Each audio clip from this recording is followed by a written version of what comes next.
এয়া আকাশবাণী গুৱাহাটী সন্ধিয়াৰ আঞ্চলিক বাতৰি পঢ়িছো অৰুণিমা গোস্বামীয়ে আৰু মোৰ সৈতে আছে তন্বিতা ভাৰদ্বাজ। এতিয়া প্ৰধান বাতৰিসমূহ হ'ল প্ৰথম পৰ্যায়ৰ লোকসভা নিৰ্বাচনৰ বাবে দেশৰ নিৰ্বাচন আয়োগৰ অধিসূচনা জাৰি ১৭খন ৰাজ্য আৰু 4টা কেন্দ্ৰীয় শাসিত অঞ্চলৰ মুঠ ১০২টা সমষ্টিত এই পৰ্যায়ৰ নিৰ্বাচন। অসমত প্ৰথম পৰ্যায়ৰ বাবে লোকসভা নিৰ্বাচনৰ বাবে মনোনয়ন পত্ৰ দাখিলৰ প্ৰক্ৰিয়া আজি আৰম্ভ। নিৰ্বাচনী আচৰণ বিধি উলংঘাকাৰীৰ বিৰুদ্ধে নিৰ্বাচন আয়োগৰ কঠোৰ ব্যৱস্থা। নিৰ্বাচন সুচাৰুৰূপে পৰিচালনা কৰিবলৈ ৰাজ্যৰ জিলা প্ৰশাসনসমূহৰ যাৱতীয় প্ৰস্তুতি গ্ৰহণ আৰু ৰাজ্যৰ ভিন্ন প্ৰান্তত ৰাজনৈতিক দলসমূহৰ প্ৰচাৰ অভিযান অব্যাহত। এতিয়া শুনক বিতং বাতৰি। দেশৰ নিৰ্বাচন আয়োগে আজি অহা 19 এপ্ৰিলত হ'বলগীয়া প্ৰথম পৰ্যায়ৰ লোকসভা নিৰ্বাচনৰ বাবে অধিসূচনা জাৰি কৰিছে। এইটো পৰ্যায়ত 17খন ৰাজ্য আৰু 4টা কেন্দ্ৰীয় শাসিত অঞ্চলৰ মুঠ 102টা সংসদীয় সমষ্টিত নিৰ্বাচন অনুষ্ঠিত হ'ব। প্ৰথমটো পৰ্যায়ত তামিলনাডুৰ 39খন, ৰাজস্থানৰ 12খন, উত্তৰ প্ৰদেশৰ 8খন, মধ্যপ্ৰদেশৰ 6খন, উত্তৰাখণ্ড, অসম আৰু মহাৰাষ্ট্ৰৰ 5খনকৈ, বিহাৰৰ 4খন, পশ্চিমবংগৰ 3খন, অৰুণাচল প্ৰদেশ, মণিপুৰ আৰু মেঘালয়ৰ 2খনকৈ আৰু ছত্তীশগড়, মিজোৰাম, নাগালেণ্ড, ছিকিম, ত্ৰিপুৰা, আন্দামান আৰু নিকোবৰ দ্বীপপুঞ্জ, জম্মু আৰু কাশ্মীৰ, লাক্ষাদ্বীপ আৰু পুডুচেৰীৰ এখনকৈ আসনৰ বাবে ভোটগ্ৰহণ কৰা হ'ব। প্ৰথম পৰ্যায়ৰ লোকসভা নিৰ্বাচনৰ বাবে ইচ্ছুক প্ৰাৰ্থীসকলে অহা 27 মাৰ্চ পৰ্যন্ত মনোনয়ন পত্ৰ দাখিল কৰিব লাগিব। 28 মাৰ্চত প্ৰথম পৰ্যায়ৰ মনোনয়ন পত্ৰসমূহ পৰীক্ষা কৰা হ'ব। এই পৰ্যায়ৰ বাবে মনোনয়ন পত্ৰ প্ৰত্যাহাৰৰ অন্তিম দিন হ'ব 30 মাৰ্চ। অৱশ্যে বিহাৰৰ ক্ষেত্ৰত 28 মাৰ্চ মনোনয়ন পত্ৰ দাখিলৰ শেষ দিন ধাৰ্য কৰা হৈছে। ৰাজ্যখনত 30 মাৰ্চত মনোনয়ন পত্ৰসমূহ পৰীক্ষা কৰাৰ বিপৰীতে মনোনয়ন প্ৰত্যাহাৰৰ শেষ দিন হ'ব 2 এপ্ৰিল। অসমৰ নৱগঠিত কাজিৰঙা সমষ্টিৰ উপৰি শোণিতপুৰ, লখিমপুৰ, ডিব্ৰুগড় আৰু যোৰহাট সমষ্টিত প্ৰথম পৰ্যায়ত নিৰ্বাচন হ'ব। দ্বিতীয় পৰ্যায়ত দৰং, ওদালগুৰি, ডিফু, কৰিমগঞ্জ, শিলচৰ আৰু নগাঁৱত তথা তৃতীয় পৰ্যায়ত গুৱাহাটী, বৰপেটা, ধুবুৰী আৰু কোকৰাঝাৰত নিৰ্বাচন হ'ব বুলি আয়োগৰ সূত্ৰই জানিবলৈ দিছে। উল্লেখযোগ্য যে সংশোধিত চূড়ান্ত ভোটদাতাৰ তালিকা অনুসৰি ৰাজ্যখনত 2,43,00,000তকৈ অধিক ভোটদাতা আছে। ইয়াৰে 1,21,79,000তকৈ অধিক পুৰুষ আৰু 1,21,00,000তকৈ অধিক মহিলা ভোটদাতা। তদুপৰি 414 গৰাকী তৃতীয় লিংগৰ ভোটদাতা আছে। ৰাজ্যখনত 4,35,000তকৈ অধিক নতুন ভোটদাতা আছে। একেদৰে 2,72,000তকৈ অধিক অশীতিপৰ ভোটদাতা থকা বুলি নিৰ্বাচন আয়োগৰ সূত্ৰত প্ৰকাশ পাইছে। আয়োগে সমাগত নিৰ্বাচন শান্তিপূৰ্ণ, স্বচ্ছ আৰু নিকাকৈ পৰিচালনাৰ বাবে সকলো ব্যৱস্থা গ্ৰহণ কৰিবলৈ প্ৰতিখন ৰাজ্যকে নিৰ্দেশ দিছে। ৰাজ্যিক নিৰ্বাচন আয়োগসমূহৰ নিৰ্দেশ অনুসৰি সংশ্লিষ্ট জিলাসমূহেও বিহিত ব্যৱস্থা গ্ৰহণ কৰিছে। স্পৰ্শকাতৰ অঞ্চলসমূহত হ'ব পৰা যিকোনো ধৰণৰ পৰিস্থিতিৰ মোকাবিলা কৰিবৰ বাবে পৰ্যাপ্ত পৰিমাণৰ কেন্দ্ৰীয় সশস্ত্ৰ আৰক্ষী বাহিনী মোতায়েন কৰা হৈছে। জিলাসমূহত সমন্বিত নিয়ন্ত্ৰণ কক্ষও স্থাপন কৰা হৈছে। স্পৰ্শকাতৰ ভোটগ্ৰহণ কেন্দ্ৰসমূহত ৱেবকাষ্টিঙৰ ব্যৱস্থাও কৰা হ'ব। প্ৰথম পৰ্যায়ৰ লোকসভা নিৰ্বাচনৰ অধিসূচনা জাৰি কৰাৰ লগে লগে অসমত এইটো পৰ্যায়ৰ বাবে মনোনয়ন পত্ৰ দাখিলৰ প্ৰক্ৰিয়া আজি আৰম্ভ হৈছে। সমষ্টি পুনৰ নিৰ্ধাৰণৰ পাছত অসমত প্ৰথমবাৰৰ বাবে লোকসভা নিৰ্বাচন অনুষ্ঠিত হ'ব। এইটো পৰ্যায়ত কেন্দ্ৰীয় মন্ত্ৰী তথা অসমৰ ভূতপূৰ্ব মুখ্যমন্ত্ৰী সৰ্বানন্দ সোণোৱাল আৰু লোকসভাত কংগ্ৰেছৰ উপদলপতি গৌৰৱ গগৈকে ধৰি কেইবাগৰাকীও জ্যেষ্ঠ ৰাজনীতিকে প্ৰতিদ্বন্দ্বিতা আগবঢ়াব। উল্লেখযোগ্য যে সংশ্লিষ্ট জিলা প্ৰশাসনসমূহে নিৰ্বাচনৰ দায়িত্বত নিয়োজিত হ'বলগীয়া প্ৰিজাইডিং আৰু পলিং বিষয়াসকলৰ প্ৰশিক্ষণৰ প্ৰক্ৰিয়া ইতিমধ্যে আৰম্ভ কৰিছে। উল্লেখযোগ্য যে অসমত আজি মনোনয়ন দাখিলৰ প্ৰথম দিনা কোনো প্ৰাৰ্থীয়ে মনোনয়ন দাখিল কৰা নাই। নিৰ্বাচন আয়োগে দেশৰ লোকসভা নিৰ্বাচনৰ দিন ঘোষণা কৰাৰ পাছতে নিৰ্বাচন নিয়াৰিকৈ পৰিচালনা কৰিবলৈ জিলা প্ৰশাসনসমূহে যাৱতীয় প্ৰস্তুতি গ্ৰহণ কৰিছে। কামৰূপ মহানগৰ জিলা প্ৰশাসনে নিৰ্বাচনৰ প্ৰতি লক্ষ্য ৰাখি নিয়ন্ত্ৰণ কক্ষ স্থাপন কৰিছে। নিৰ্বাচনী আচৰণ বিধি উলংঘাকাৰীসকলৰ বিৰুদ্ধে অভিযোগ দিয়াৰ বাবে এই নিয়ন্ত্ৰণ কক্ষ স্থাপন কৰা হৈছে। তদুপৰি যিকোনো ব্যক্তিয়ে 1950 টোল ফ্ৰী নম্বৰত সংযোগ স্থাপন কৰি ওজৰ আপত্তি দিব পাৰিব। একেদৰে নিৰ্বাচনী বিধি সন্দৰ্ভত কিবা জানিবলগীয়া থাকিলে 0361408497 নম্বৰত যোগাযোগ কৰিব পাৰিব। অভিযোগকাৰীয়ে নিৰ্বাচনী আচৰণ বিধি উলংঘা সম্পৰ্কীয় অভিযোগ তাৎক্ষণিকভাৱে নিষ্পত্তি কৰিবলৈ চি-ভিজিল এপ ডাউনলোড কৰি যিকোনো ফটো অথবা ভিডিঅ' আপলোড কৰিব পাৰিব। নিৰ্বাচন আয়োগৰ সুবিধা এপৰ জৰিয়তেও প্ৰাৰ্থীসকলৰ নিৰ্বাচন সংক্ৰান্তীয় তথ্য লাভ কৰিব পাৰিব। ৰাজ্যৰ আন জিলাসমূহৰ লগতে বাক্সা জিলাতো নিৰ্বাচনৰ বাবে যাৱতীয় ব্যৱস্থা গ্ৰহণ কৰা হৈছে। জিলাখনৰ 944টা ভোটকেন্দ্ৰৰ ভিতৰত 15টা ভোটকেন্দ্ৰ আদৰ্শ ভোটকেন্দ্ৰ মহিলা প্ৰিজাইডিং আৰু পলিং বিষয়াৰ দ্বাৰা পৰিচালিত কৰাৰ বাবে জিলা প্ৰশাসনে ব্যৱস্থা লৈছে। মহিলা ভোটকেন্দ্ৰৰ কালি অনুষ্ঠিত প্ৰথম পৰ্যায়ৰ প্ৰিজাইডিং আৰু প্ৰথম পলিং বিষয়াৰ প্ৰশিক্ষণত 60 গৰাকী মহিলাক প্ৰশিক্ষণ দিয়া হয়। ইয়াৰে 30 গৰাকী মহিলাক প্ৰিজাইডিং বিষয়া আৰু 30 গৰাকী প্ৰথম পলিং বিষয়াৰ প্ৰশিক্ষণ দিয়া হয়। জিলা প্ৰশাসনে 15টা আদৰ্শ ভোটকেন্দ্ৰৰ বাবে অতিৰিক্ত মহিলা প্ৰিজাইডিং আৰু প্ৰথম পলিং বিষয়াক প্ৰশিক্ষণ প্ৰদান কৰিছে। উল্লেখযোগ্য যে জিলাখনৰ মানাহ, বাক্সা, তামুলপুৰ আৰু গোৰেশ্বৰ বিধানসভা সমষ্টিৰ 8 লাখৰো অধিক ভোটদাতাই এইবাৰ ভোটৰ অধিকাৰ সাব্যস্ত কৰিব। ইপিনে লোকসভা নিৰ্বাচনৰ পৰিপ্ৰেক্ষিতত যোৰহাট জিলাৰ 487 গৰাকী বিষয়াক প্ৰথম পৰ্যায়ৰ প্ৰশিক্ষণ প্ৰদান কৰা হয়। এই অনুষ্ঠানত প্ৰশিক্ষকসকলে বিষয়াসকলক নিৰ্বাচনৰ নীতি নিৰ্দেশনা তথা ইভিএমৰ ব্যৱহাৰ সন্দৰ্ভত প্ৰশিক্ষণ দিয়ে। নিৰ্বাচনৰ প্ৰতি লক্ষ্য ৰাখি যোৰহাট জিলা প্ৰশাসনে নিৰাপত্তাৰক্ষী পহৰাৰো ব্যৱস্থা কৰিছে। এই সময়ছোৱাত কোনো অপ্ৰীতিকৰ পৰিস্থিতিৰ উদ্ভৱ নহবলৈ তিতাবৰ মৰিয়নি অসম নাগালেণ্ড সীমান্তত পহৰাৰ ব্যৱস্থা কৰা হৈছে। লোকসভা নিৰ্বাচন সুকলমে অনুষ্ঠিত কৰাৰ বাবে লখিমপুৰ জিলা প্ৰশাসনে গ্ৰহণ কৰা ব্যৱস্থা সন্দৰ্ভত আমাৰ সংবাদদাতা হিমাদ্ৰী দিহিঙীয়াই এইদৰে কয়। আগন্তুক লোকসভা নিৰ্বাচনৰ দিন ঘোষণা কৰাৰ লগে লগে লখিমপুৰত জিলা প্ৰশাসন সষ্টম হৈ উঠিছে। লোকসভা নিৰ্বাচনৰ উদ্দেশ্যে লখিমপুৰ জিলা প্ৰশাসনে নিৰ্বাচনী আচৰণ বিধি উলংঘাকাৰীসকলৰ বিৰুদ্ধে তাৎক্ষণিক পদক্ষেপ গ্ৰহণৰ হেতু নিয়ন্ত্ৰণ কক্ষ স্থাপনৰ লগতে ফোন নম্বৰ মুকলি কৰিছে। নিৰ্বাচনী আচৰণ বিধি উলংঘাকাৰীসকলৰ বিৰুদ্ধে যিকোনো ব্যক্তিয়ে ফোন নম্বৰ 03752245761 আৰু 1950 টোল ফ্ৰী নম্বৰত যোগাযোগ কৰি অভিযোগ দাখিল কৰিব পাৰিব বুলি জিলা তথ্য আৰু জনসংযোগ বিষয়াই জানিবলৈ দিয়ে। আৰু লগতে জিলা দণ্ডাধীশে এক আদেশ যোগে জিলাখনত অনুজ্ঞাপত্ৰ থকা অস্ত্ৰ-শস্ত্ৰ কঢ়িয়াই লৈ ফুৰাটো নিষিদ্ধ কৰিছে। ইয়াৰ পৰিৱৰ্তে অস্ত্ৰ-শস্ত্ৰসমূহ স্থানীয় আৰক্ষী থানাত জমা দিবলৈ নিৰ্দেশ দিয়া হৈছে।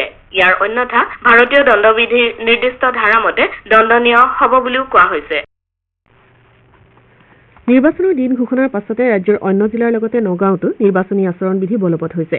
জিলাখনত অস্ত্ৰৰ অনুজ্ঞাত পত্ৰ থকা লোকসকলক তেওঁলোকৰ অস্ত্ৰ-শস্ত্ৰসমূহ নিকটৱৰ্তী আৰক্ষী থানাত জমা দিবলৈ নিৰ্দেশ দিয়া হৈছে। আসন্ন লোকসভা নিৰ্বাচনৰ পৰিপ্ৰেক্ষিতত বিভিন্ন ৰাজনৈতিক দলে প্ৰাৰ্থী ঘোষণা কৰিছে। প্ৰাৰ্থী তালিকাত ভালেসংখ্যক মহিলা প্ৰাৰ্থীৰ নাম অন্তৰ্ভুক্ত হোৱাটো গুৰুত্বপূৰ্ণ হিচাপে বিবেচিত হৈছে। অসমৰ 14টা সমষ্টিৰ ভিতৰত কেইবাটাও সমষ্টিত বিভিন্ন ৰাজনৈতিক দলে মহিলা প্ৰাৰ্থীৰ নাম ঘোষণা কৰিছে। গুৱাহাটী সমষ্টিত বিজেপিয়ে বিজুলী কলিতা মেধিক প্ৰাৰ্থী হিচাপে প্ৰক্ষেপ কৰাৰ বিপৰীতে কংগ্ৰেছ দলে মীৰা বৰঠাকুৰক প্ৰাৰ্থিত্ব দিছে। ইপিনে কাজিৰঙা সমষ্টিত ৰজলিনা তিৰ্কীৰ নাম প্ৰাৰ্থী হিচাপে ঘোষণা কৰা হৈছে। উল্লেখযোগ্য যে দেশত বিজেপিয়ে এতিয়ালৈকে ঘোষণা কৰা দুখন তালিকাত 42 গৰাকী মহিলাৰ নাম সন্নিৱিষ্ট হৈছে। প্ৰথম দুখন তালিকাত দলটোৱে 267 গৰাকী প্ৰাৰ্থীৰ ভিতৰত এইসকল মহিলাৰ নাম ঘোষণা কৰিছে। প্ৰথমখন তালিকাত 12 গৰাকী মহিলাই স্থান লাভ কৰে। আনহাতে কংগ্ৰেছ দলে 6 গৰাকী আৰু তৃণমূল কংগ্ৰেছে 12 গৰাকী মহিলাক এতিয়ালৈকে প্ৰাৰ্থী হিচাপে ঘোষণা কৰিছে। এইবাৰৰ লোকসভা নিৰ্বাচনত 85 লাখতকৈ অধিক মহিলা ভোটদাতাই প্ৰথমবাৰৰ বাবে গণতান্ত্ৰিক অধিকাৰ সাব্যস্ত কৰিব। বৈদেশিক পৰিক্ৰমা দপ্তৰৰ মন্ত্ৰী ডঃ এছ জয়শংকৰে কোৰিয়াৰ ছিউলত আয়োজিত গণতন্ত্ৰ শীৰ্ষ সন্মিলনৰ 3য় সংস্কৰণ উপলক্ষে ভাৰ্চুৱেল ব্যৱস্থাৰে দিয়া এটা বিবৃতিত কয় যে ভাৰতত সম্প্ৰতি ভিন ভিন পৰ্যায়ত নিৰ্বাচিত মহিলাৰ সংখ্যা হ'ল 14 লাখ আৰু তৃণমূল পৰ্যায়ক সামৰি মহিলাৰ প্ৰতিনিধিত্বৰ এই সংখ্যা বিশ্বৰ যিকোনো স্থানৰ তুলনাত সৰ্বাধিক। লোকসভা আৰু বিধানসভা উভয়তে মহিলাৰ বাবে 33% আসন সংৰক্ষণৰ হকে চৰকাৰে গ্ৰহণ কৰা শেহতীয়া সিদ্ধান্তই দেশৰ ভৱিষ্যত গঢ় দিয়াৰ ক্ষেত্ৰত মহিলাসকলৰ বক্তব্যক যে কোনোপধ্যে ওলাই কৰিব নোৱাৰি সেই কথাকে প্ৰতীয়মান কৰে বুলিও তেওঁ মত প্ৰকাশ কৰে। গুৱাহাটী মহানগৰ বিশ্বৰ অন্যতম প্ৰদূষিত মহানগৰ হিচাপে চিহ্নিত হোৱা বুলি ছুইজাৰলেণ্ডৰ বায়ুৰ মান নিৰীক্ষণকাৰী সংস্থা IQAIৰ প্ৰতিবেদনত প্ৰকাশ পোৱা তথ্যৰ সত্যতা ৰাজ্যিক প্ৰদূষণ নিয়ন্ত্ৰণ বোৰ্ডে অস্বীকাৰ কৰিছে। বোৰ্ডে এইবুলি কৈছে যে গুৱাহাটী প্ৰদূষণৰ মাত্ৰা নিয়ন্ত্ৰণত আছে আৰু ইয়াক লৈ শংকিত হোৱাৰ প্ৰয়োজন নাই।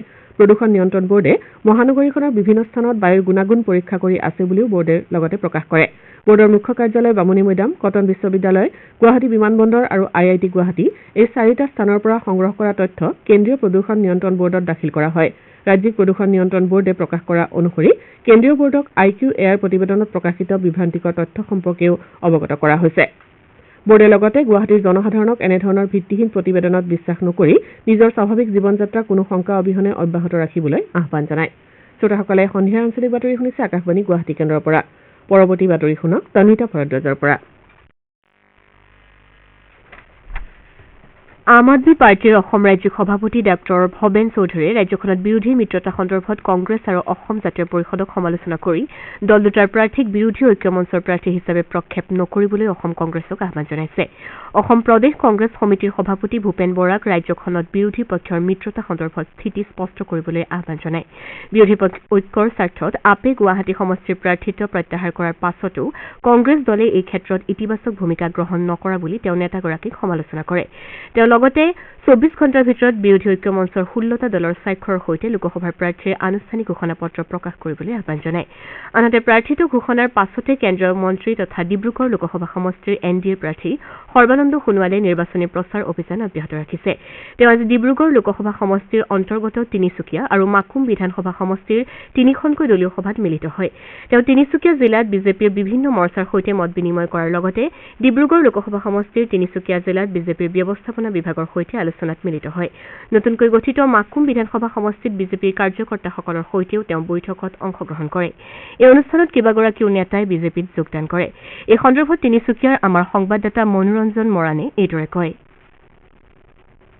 ডিব্ৰুগড় লোকসভা সমষ্টিত এইবাৰ আকৰ্ষণীয় যুঁজ হোৱাৰ সম্ভাৱনা আছে কিয়নো সদৌ অসম ছাত্ৰ সন্থাৰ মজিয়াৰ পৰা অহা দুগৰাকী প্ৰাৰ্থীয়ে প্ৰতিদ্বন্দ্বিতা কৰাৰ সম্ভাৱনা আছে এগৰাকী এনডিএৰ সমৰ্থিত প্ৰাৰ্থী তথা বৰ্তমান ৰাজ্যসভাৰ সাংসদ হৈ মোদী মন্ত্ৰীসভাত কেন্দ্ৰীয় মন্ত্ৰীৰ দায়িত্ব লাভ কৰা সৰ্বানন্দ সোণোৱাল আৰু আনগৰাকী বিৰোধী ঐক্য মঞ্চৰ সমৰ্থিত প্ৰাৰ্থী অসম জাতীয় পৰিষদ দলৰ সভাপতি লুৰিণজ্যোতি গগৈ ইয়াৰ পূৰ্বে লোকসভা আসনখনত এনডিএৰ পৰা বিজেপিৰ ৰামেশ্বৰ তেলীয়ে প্ৰতিদ্বন্দ্বিতা কৰি মন্ত্ৰী হৈ আছে এনডিএৰ বিজেপিৰ পৰা প্ৰাৰ্থিত্ব লাভ কৰা প্ৰাৰ্থী সৰ্বানন্দ সোণোৱালে দলীয় সভা নেতা কৰ্মীয়ে বৈঠকত মিলিত হৈছে আৰু প্ৰচাৰ অভিযানত ব্যস্ত হৈ পৰিছে আনকি লোকসভা নিৰ্বাচনক লৈ সমষ্টিটোত অন্য ৰাজনৈতিক দলসমূহ প্ৰচাৰ অভিযানত নামি পৰিছে ইপিনে কংগ্ৰেছ দলৰ প্ৰাৰ্থী হিচাপে কাজিৰঙা লোকসভা সমষ্টিত প্ৰাৰ্থিত্ব লাভ কৰাৰ পাছত প্ৰথমবাৰৰ বাবে ৰজিনা তিৰ্কীয়ে গৃহ জিলা গোলাঘাটৰ সৰু পথাৰত উপস্থিত হয় ইয়াৰ পাছতে তেওঁ দলীয় কৰ্মীসকলৰ সৈতে নিৰ্বাচন সন্দৰ্ভত আলোচনাত মিলিত হয় একেদৰে নগাঁও লোকসভা সমষ্টিত বিধায়ক ৰূপক শৰ্মাই বিজেপি প্ৰাৰ্থী সুৰেশ বৰাৰ হৈ প্ৰচাৰ চলায় বিজেপিৰ বটদ্ৰৱা মণ্ডলৰ উদ্যোগত অনুষ্ঠিত নিৰ্বাচনী সভাত বিধায়কগৰাকীয়ে কংগ্ৰেছ প্ৰাৰ্থী তথা সাংসদ প্ৰদ্যুৎ বৰদলৈক সমালোচনা কৰে আনহাতে যোৰহাট জিলা আয়ুক্ত কাৰ্যালয়ত জিলা নিৰ্বাচনী বিষয়াৰ অধ্যক্ষতাত কালি নিৰ্বাচন সন্দৰ্ভত বিভিন্ন ৰাজনৈতিক দলৰ বিষয়ববীয়াৰ সৈতে এখন বৈঠক অনুষ্ঠিত হয় জিলা নিৰ্বাচন বিষয়াগৰাকীয়ে BJP Congress Asom Gana Parishad CPIM AIUDF আৰু আম আদমী দলৰ জিলা সমিতিৰ সভাপতি সম্পাদক তথা প্ৰতিনিধিসকলৰ সৈতে নিৰ্বাচনৰ মনোনয়ন প্ৰক্ৰিয়া ব্যয় নিৰীক্ষণ আইন শৃংখলা অনুমতি সন্দৰ্ভত পুংখানুপুংখভাৱে আলোচনা কৰে সভাত তেওঁ সকলো ৰাজনৈতিক দলকে নিৰ্বাচনী আচৰণ বিধি মানি চলিবলৈ আহ্বান জনায় মনোনয়ন পত্ৰ দাখিলৰ সময়ত নিৰ্বাচন আয়োগৰ নিৰ্দেশ অনুসৰি মুঠ 5 গৰাকী ব্যক্তিহে ৰিটাৰ্ণিং বিষয়াৰ কাৰ্যালয়ত প্ৰৱেশ কৰিব পাৰিব বুলি তেওঁ প্ৰকাশ কৰে তেওঁ লগতে কয় যে এজন প্ৰাৰ্থীৰ লগত সৰ্বাধিক 3খন বাহনৰ কনভয়হে ৰিটাৰ্ণিং বিষয়াৰ কাৰ্যালয়ৰ পৰা 100 মিটাৰ ভিতৰলৈকে আহিব পাৰিব তদুপৰি কোনো ৰাজনৈতিক দলে সভা অনুষ্ঠিত কৰাৰ পূৰ্বে 48 ঘণ্টাৰ ভিতৰত জিলা প্ৰশাসনৰ অনুমতি ল'ব লাগিব ইপিনে আসন্ন নিৰ্বাচনৰ বাবে মন্ত্ৰী পীযুষ হাজৰিকাই বিজেপি প্ৰাৰ্থী কৃপানাথ মাল্লাৰ হৈ কৰিমগঞ্জত প্ৰচাৰ চলায় কংগ্ৰেছ দলৰ শতাধিক লোকে এই সভাত বিজেপিত যোগদান কৰে আজি বিশ্ব ঘনচিৰিকা দিৱস পৰিৱেশ তন্ত্ৰৰ সুৰক্ষা আৰু ভাৰসাম্য ৰক্ষাৰ দিশত এই চৰাইবিধে গ্ৰহণ কৰা ভূমিকা আৰু বিভিন্ন অঞ্চলত ইয়াৰ প্ৰজাতিসমূহ ক্ৰমাৎ বিলুপ্ত হৈ অহাৰ প্ৰতি লক্ষ্য ৰাখি সজাগতা সৃষ্টিৰ বাবে এই দিৱস পালন কৰা হয় ৰাজ্যৰ বিভিন্ন ঠাইত প্ৰকৃতিপ্ৰেমী সংগঠনে এই দিৱস উপলক্ষে ভালেমান কাৰ্যসূচী গ্ৰহণ কৰিছে শিৱসাগৰৰ ফুলেশ্বৰী উচ্চতৰ মাধ্যমিক বিদ্যালয় তথা প্ৰকৃতিপ্ৰেমী সংস্থা এটাৰ উদ্যোগত আজি বিদ্যালয়খনত ঘনচিৰিকা সংৰক্ষণ চৰাইবিধৰ বাবে বাঁহ সজাৰ প্ৰণালী প্ৰদৰ্শনৰ লগতে গছপুলি ৰোপণ কৰা হয় উল্লেখযোগ্য যে ভাৰতত 2010 চনৰ পৰাই এই দিৱস পালন কৰা হৈছে সৰু সৰু কীট পতংগ ভক্ষণ কৰি জীয়াই থকা ঘনচিৰিকাৰ বিশ্বত পোৱা বহু প্ৰজাতিৰ ভিতৰত ভাৰতত মুঠ 5 বিধ প্ৰজাতিহে পোৱা যায় আনহাতে অসমত ইয়াৰ 3 বিধ প্ৰজাতিহে দেখিবলৈ পোৱা যায় জীৱন ধাৰণৰ শৈলী পৰিৱৰ্তন আৰু ঘনচিৰিকাৰ থকা ঠাই তথা খাদ্যৰ ক্ৰমাৎ অভাৱ হৈ অহাৰ লগতে এই চৰাইবিধৰ সংখ্যা কমি যোৱা বুলি অনুমান কৰা হৈছে